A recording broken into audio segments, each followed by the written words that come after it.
My personal vlog, I'm gonna start it up now. So I'm just, I'm gonna do something a little different than what you usually see on this channel. So this is day 2, and if I go to bed tonight without fapping, this will be day 2 of my nofap challenge.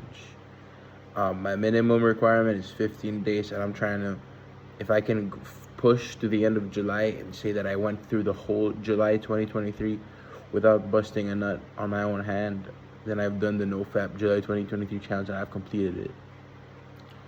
I make this video because I'm about to go to bed, probably an hour 45, I don't fucking know, but I know myself well enough to tell y'all that I'm probably gonna fall into it. I'm probably gonna bust a nut. But tonight is when I start. This is where I want to change things up, I'm overweight. I'm not overweight. I'm actually a B/1 according to some fitness apps. And I'm 5'7". I'm probably just 5'6.5", and I'm 195 pounds. And I used to walk around 160, 163, and I'm trying to shoot for that walking weight at least by the end of the year, because I do have dreams of becoming a world champion, and if I didn't grow too well, I could be a world champion at 154, maybe even as low as 140 pounds, super lightweight. And I believe that although fapping sometimes talks about extra calories burned, it makes me eat more than I want to eat on a daily basis. So I'm gonna have to, I have to just try.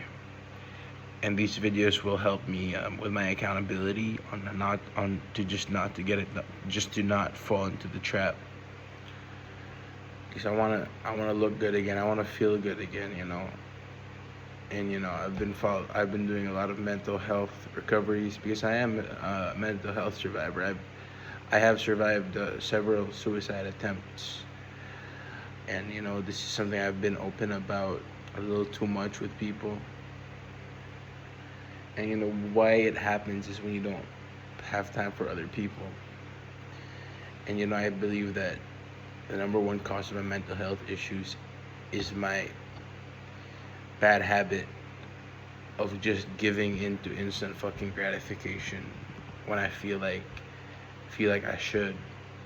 And that's got to change this month, this year. Like I told my friend at the start, like somewhere part of the year, a good friend of mine, I told him, look, this year I'm changing. This is gonna be my year. 2022 was a good start. I went back into boxing. I had my first fight in after a little 3 years. I had my first fight back. So that was something.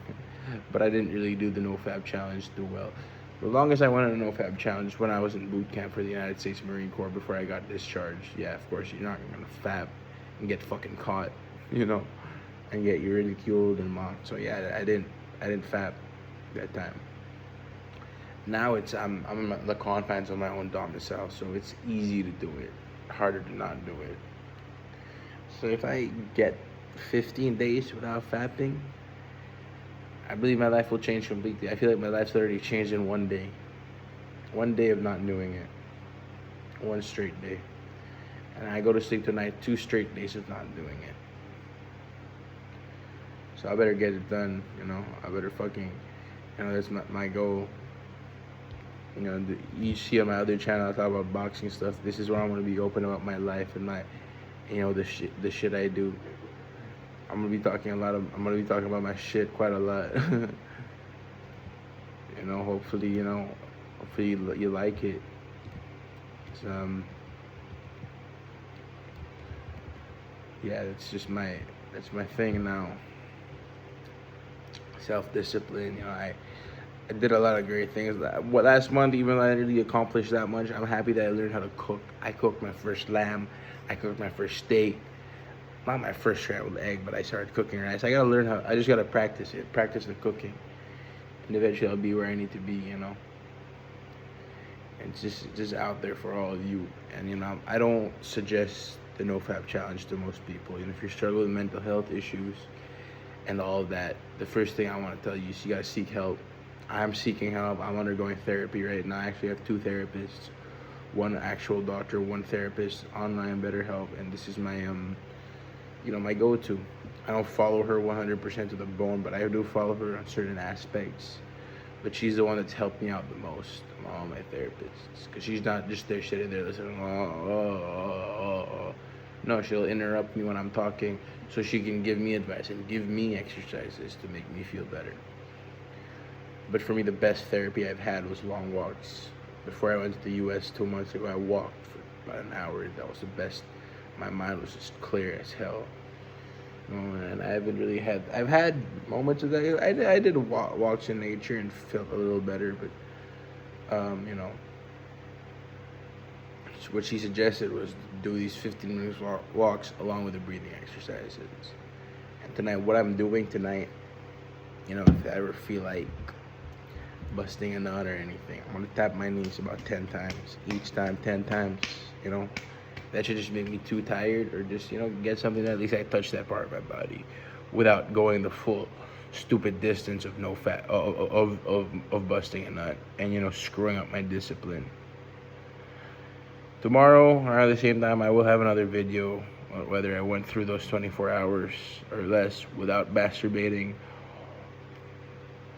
or if I did, and if I break this thing, if I break my rule, I'm not gonna beat myself up for it, because that's where people get fucked up, is when they beat themselves up over things that they should have accomplished. I'm a perfectionist. I've always beaten myself up on certain things, certain aspects, and I gotta carry my sword up, because I am a warrior. I may not have became a U.S. Marine, something I wanted to be since I'm 13, but I got the opportunity to be a warrior somewhere else. Do I still want to become a U.S. Marine right now? Fuck yeah, from time to time. It comes to my head why I didn't get it done. But at 24, if my passion is boxing, if my passion is becoming a world champion and beating the top names that come to my head, which I don't want to say the names right now because I don't want to seem cocky. I don't even have one fucking pro fight. Okay, but I got 2 names in my head. When I'm on my way there, when I'm on my way up, bro, then I'll start saying the names, okay? But, people will think I'm crazy and whatnot, but I know I'm going to beat them. I know I can. And I know I'm going to shock the world, because no one believed that I could be a fighter. No one believed in me. Everyone thinks that because I have this mental health illness, that one shot to the head, I'll get a fucking brain hemorrhage. Dog, I've been hit by big guys. I didn't get a brain hemorrhage, okay? It's not, I don't think that's how it works. I think it's been too stigmatized. If fighters if a fighter could not be depressed, then Mike Tyson should have never become a world champion. He's taking medication. Tyson Fury should not have beaten Deontay Wilder twice. The list goes on and on. Danny Garcia should not have beaten Jose Benavidez. That's a lot. It's just a lot of peak fighters who went through the suicidal thoughts and depression and whatnot and still made it to the top. And that's my goal. And when I get it done, bro, I'm not doing it for myself. I'm doing it for all of you. And challenge 1 is getting 15 days in without fapping. Okay, it's a challenge. It's a battle plan. And it's a realistic goal. 30 days is a bit too much, but 15 days is also a bit too much. 3 days is realistic. A little not realistic. Maybe I go 3 to 5 sets of 3 days straight. If I can't get it done, then maybe 3 days off, 1 day on, 3 days, just to at least minimize it if I can't get it done. But that's a minimum. I want to shoot for the stars, and this is where I'll become a perfectionist in this. Going a full timeline on paper without getting it done. So let's get it. I'm doing it from you, the guy I'm staring at in the camera, because there's a mirror, because it's on selfie mode, and for all of you struggling with mental health. And I will fight as hard as I fucking can.